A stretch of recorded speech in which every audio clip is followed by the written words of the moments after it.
An Idaho couple arrested in St. George while on a crime spree. The Washington County Republican Women's Monthly Luncheon had some special guests.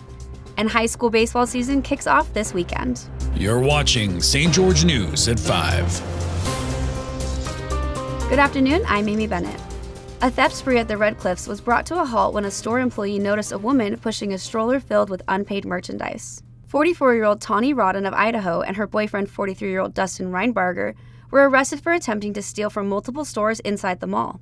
After searching the couple's car, police found more than $3,000 of stolen merchandise, along with a jar of suspected methamphetamine, several bags of marijuana, and prescription medications that did not belong to either suspect.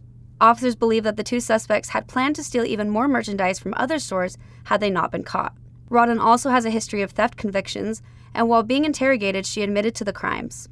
Both suspects are facing multiple charges, and due to Rodden's extensive criminal history, she is being held without bail. This past Thursday, the candidates who are running in the Republican primary in hopes of replacing Governor Spencer Cox expressed their policies at the Washington County Republican Women's Monthly Luncheon. Here's Chris Reed with what some of the talking points were at the event. The four people looking to replace incumbent Governor Spencer Cox in the Republican primary spoke and took questions at the Washington County Republican Women's Monthly Luncheon Thursday at the Dixie Academy Ballroom in St. George. Diversity programs and immigration dominated much of the questions and conversation, as well as opposition to the new state flag, government bureaucracy, and support for Donald Trump. Scott Robbins, a former Marine from Magna running for his first public office, said he had concerns about diversity programs and so-called wokeness in the state, citing the new state flag.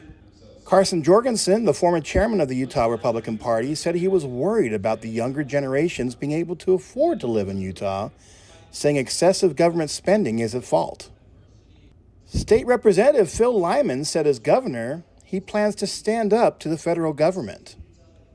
Sylvia Mira Fisk, a film and broadcast producer, used the occasion to announce she is filing for an anti-SLAPP lawsuit against an aide to Governor Cox. Thanks, Chris. And for more on what each candidate had to say, read the full article on stgeorgenews.com. In other news, the state of Utah recently passed a bill that will exclude natural asset companies from buying and leasing the state's public lands. Here's Alicia Lundgren with more on the new bill and what it means for the state. The Utah legislature passed a bill requiring the Public Lands Policy Coordinating Office to promote multiple uses and sustained yield on federal public lands in the state. Additionally, the bill, designated HB 496 in the 2024 legislative session, prohibits natural asset companies from purchasing or leasing state public lands or owning or managing conservation leases. The New York Stock Exchange submitted and later withdrew a proposal to the Securities and Exchange Commission that would allow for the creation of natural asset companies as a new class of tradable assets. Natural asset companies would attempt to maximize the value of ecosystem services, like photosynthesis and the natural processes that purify water. This, in part, led Representative Carl Albrecht to sponsor the bill, as he explains. There was such a stir in the West that we got them to back off from that. But this will probably be brought back, something similar. We just have to be vigilant here in the state of Utah and say, no, we don't want natural asset companies. We don't want anything like them. While the bill has passed both the Utah House and Senate, Governor Spencer Cox has yet to sign the bill. Thanks, Alicia. St. George News reporter Stephanie DeGraw brings an exclusive insight into the Zion Corridor and all of the unique experiences that spring season brings. So here's Stephanie with more on the fun things to do in Springdale. Spring in the Zion Canyon Corridor is a great time for Southern Utah residents to visit.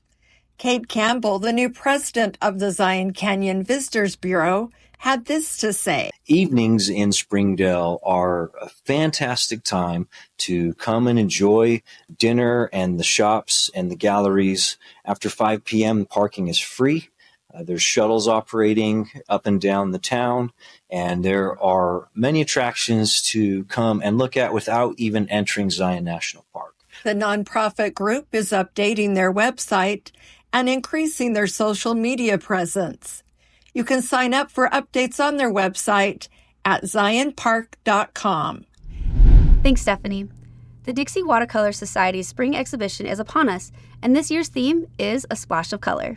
The entire community is invited to the event, which will feature 137 diverse paintings from 60 different artists. This will include art from renowned figures like Roland Lee, so don't miss out on the grand opening that will take place at the St. George Art Museum on March 9th. And now I'm going to send it over to Aaron Crane to give us a look into some high school sports happening this weekend.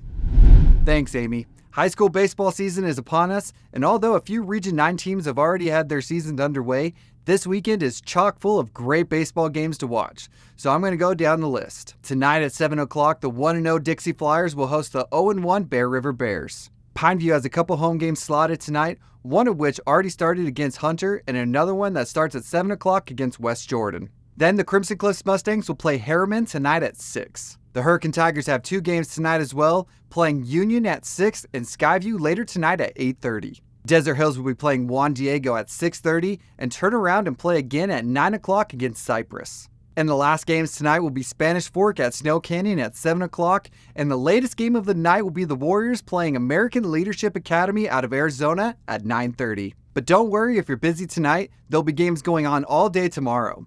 Region play is coming soon, and I can't wait to see some of these matchups. Now back to you, Amy. Thank you for watching St. George News at 5. I'm Amy Bennett with St. George News, your #1 source for local news.